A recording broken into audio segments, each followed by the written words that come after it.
vous fais tout au long de ma lecture des petits points sur ce qui se passe et je vous donne mon avis avant de vous donner un avis complet qui révèle des choses qui se sont passées dans le livre.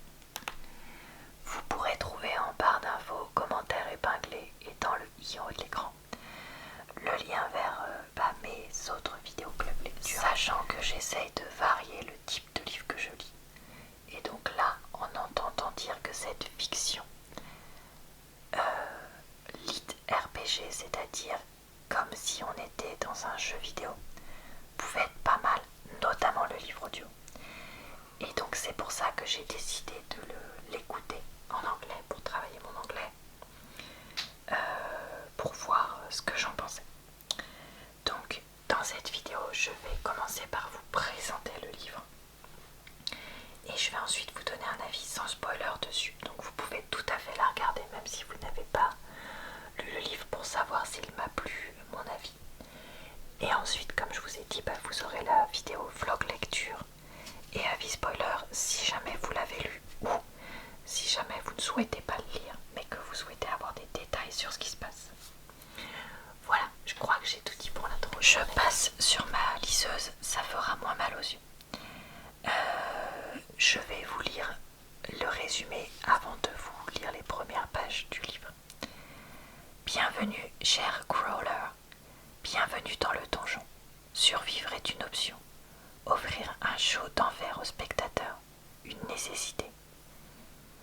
To crawl, c'est ramper, donc il y a une idée de personne qui rampe dans un endroit.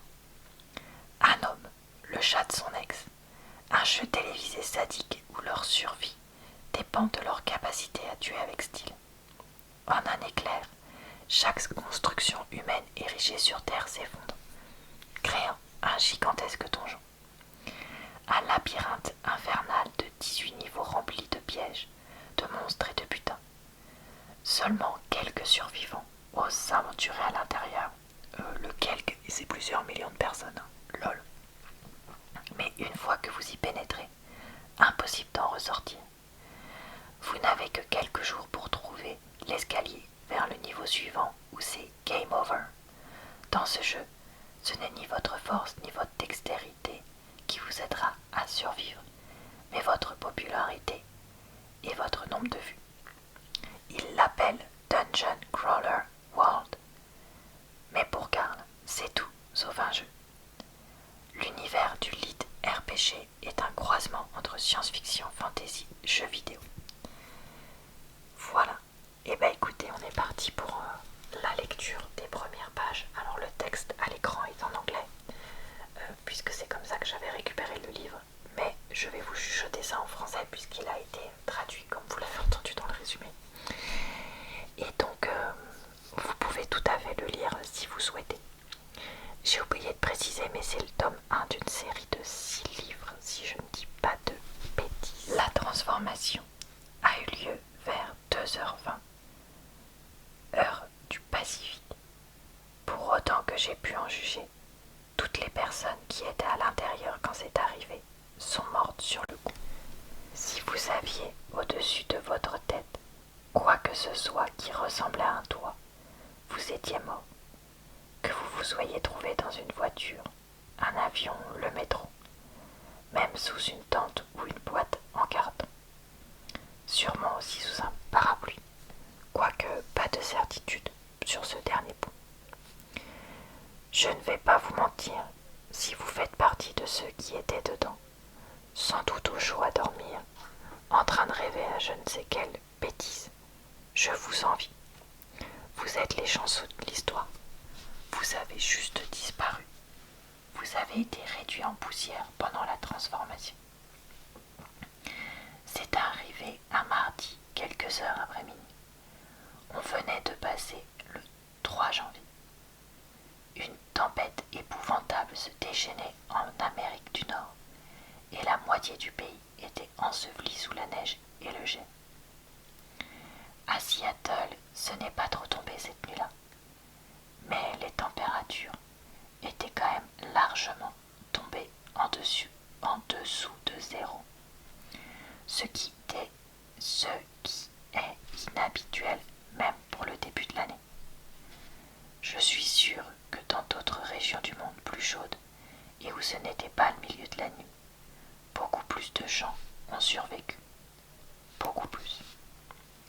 Je parie aussi que la plupart d'entre eux portaient plus de fringues que moi au moment où l'incident s'est produit. Et ces gars-là, eux, ont probablement eu assez de bon sens pour ne pas aller vers la lumière. Moi, je n'ai pas eu de choix. Comme je vous l'ai dit, ça caillait sévère. J'étais dehors, vêtue en tout et pour tout, d'un boxer, d'une veste en cuir et d'une paire de crocs roses dans lesquels mes pieds rentraient à peine. En outre, j'avais dans les bras un chat nommé Princess Donut, la reine Anne Jong, qui miaulait, me griffait et crachait en gesticulant dans tous les sens. Un persan écaille de tortue, dont la valeur dépassait mon salaire annuel. Pour aller plus vite, mon ex l'appelait Princesse Donut, et moi, juste Donut. Bon, il faut que je vous rembobine un peu le film. Je ne vais pas vous étouffer sous une tartine de contexte, mais certains détails se révéleront peut-être importants. Mon nom c'est Karl, j'ai 27 ans. Après un passage chez les gardes-côtes, j'ai commencé une carrière de technicien expert en marine, à réparer des systèmes électriques pour le compte de riches CONNARDS, propriétaires de bateaux de croisière. Jusqu'à quelques jours avant le début de ce bazar, je vivais avec ma copine dans notre appartement à Seattle donc. Béatrice. Elle s'appelait Béa. Pour le nouvel an, elle était allée à une fête aux Bahamas avec une bande de potes. Elle ne m'avait pas prévenu que son ex serait là. J'avais eu l'occasion de m'en rendre compte par moi-même en découvrant sur Insta une photo d'elle assise sur ses genoux. Je n'aime pas les drames. Je ne suis pas douée pour ça. Qu'elle m'ait réellement trompée ou non, ça n'avait pas d'importance. Elle m'avait menti. Je l'ai donc appelée pour lui annoncer que c'était fini entre nous. Je lui avais dit que ses affaires seraient prêtes à son retour. Pas de drame, pas de simagrée. C'était juste terminé. Elle avait demandé à ses parents de venir chercher le chat, mais ils vivaient à l'autre bout de la chaîne des Cascades. Impossible de s'engager sur les routes avec ce temps pourri. Je leur avais donc promis que je m'occuperai de Donut jusqu'au retour de Béa. Je dois vous parler un peu de ce chat. Comme je vous l'ai déjà dit, c'est l'une de ces créatures pelucheuses à face toute plate qui ferait très bien sur les genoux d'un méchant de James Bond. Béa et moi vivions dans un détroit et l'une des deux chambres lui était attribuée. Vous voyez le tableau. Pour être exact, la pièce servait d'entrepôt à tous les grands prix de beauté de Donut, à ses certificats de conformité à la race et à l'innombrable quantité de trophées clichés encadrés où elle figurait. Assis sur une table, les poils en pétard et l'air en rogne, pendant que Béa et l'un des juges posaient derrière elle. Voilà, je m'arrête là pour la lecture de cet extrait et je passe maintenant à mon avis. Alors, qu'ai-je donc pensé de ce livre? Eh bien écoutez, honnêtement, je l'ai plutôt bien aimé. En fait, ce que j'ai trouvé de sympa dans ce livre déjà, c'est qu'il est drôle. Parce que Princess Donut est un personnage vraiment marrant. Elle a des fois des réflexions qui m'ont fait un peu exploser de rire. Et je pense que c'est le genre d'humour qui pourrait quand même parler à pas mal. Et ensuite, même avec Karl, des fois, il y a des situations un peu, voilà, qui peuvent faire rire, je pense aussi, de sa part à lui ou autre. Donc ça, c'est vraiment quelque chose de cool. Ensuite, j'ai trouvé l'histoire très originale.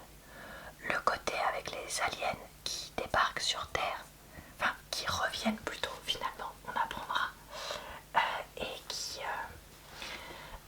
poussent tous les habitants à aller dans un jeu vidéo de survie. C'est pas quelque chose que j'ai déjà trop vu moi dans les livres que je lis en tout cas. Et donc j'ai trouvé ça vraiment sympa. Et ensuite, c'est le genre de livre où en fait je me suis vraiment pas ennuyée parce qu'il y avait plein de scénarios différents, mais en même temps pas tirés par les cheveux, qui faisait qu'on était divertis. On a d'abord la découverte du donjon, et nous c'est aussi le moment où on en profite pour découvrir qui est Carl, qui est Donut. Puis on a la découverte du groupe de personnes âgées. Découvrir aussi qu'il y a certains joueurs qui vont être dangereux, différents types de méchants, les boss, le deuxième niveau, etc. etc. Et en fait, je vais pas dire toutes les choses qu'il y aura dans ce livre, mais voilà, il y a vraiment un côté où, oui, il y a des moments qui sont un peu plus calmes, mais je me suis pas ennuyée. Pour autant, parce que quand c'est comme ça, on prend le temps de se dire alors attends, il y a eu telle piste qui a été amorcée, mais pas complètement. Se pourrait-il qu'elle soit à nouveau approfondie? Dans ce tome 1, on nous parle un petit peu du pourquoi du jeu, et on a une amorce de politique sur ce qui s'appelle le syndicat, je crois, le conglomérat un peu intergalactique. Mais on ne développe pas énormément, donc je me demande comment ça va être dans les prochains tomes. Pareil pour les histoires d'argent, de pièces d'or que Carl a pu gagner. Et par contre aussi quelque chose auquel je ne m'attendais pas, je pense pas que ce soit une méga révélation de le dire, c'est qu'il va y avoir aussi des invitations à participer à d'autres émissions, parce qu'au final ce jeu est une émission journalière. Une fois qu'elle a commencé, un peu comme si c'était je vais dire Secret Story, Love Story, Les Anges de la Terre, l'été ou que sais-je, vous savez, où tous les jours il y a des trucs. Mais en même temps, il y a des émissions annexes qui existent, qui peuvent inviter des candidats. Et donc voilà, écoutez, pour ça, Carl est un personnage au final assez passe-partout, dans le sens où il est ni brillant ni stupide. Il est fort physiquement, mais pas de façon, comment dire, à outrance. Il est ingénieux, ça c'est sûr. Et il est droit dans ses bottes sans être un idéaliste ou qui va se faire marcher dessus ou comment dire, qui va passer tout à tout le monde non plus quoi. Et ça c'est pareil, c'est le genre de choses où moi je m'identifie facilement. Donc est-ce que je vais continuer au minimum le tome 2? Ça c'est sûr. Et surtout, alors ça par contre je suis désolée, je sais pas si c'est le cas en français, mais le livre audio en anglais est vraiment exceptionnel. L'acteur est au top, avec différentes voix et effets et tout. Et ça vraiment, j'étais, mais ouais, un des meilleurs livres audio que j'ai écouté, et j'en ai écouté beaucoup en version originale, pour tous ceux qui pourraient l'écouter aussi.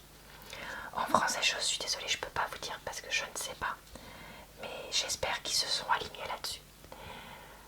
Donc voilà, écoutez, une recommandation, et surtout je pense que c'est un livre qui peut plaire à des hommes comme à des femmes, parce que le côté un peu féminin de Donut, qui est fan de Gossip Girl, je pense que ça peut plaire aussi à des femmes.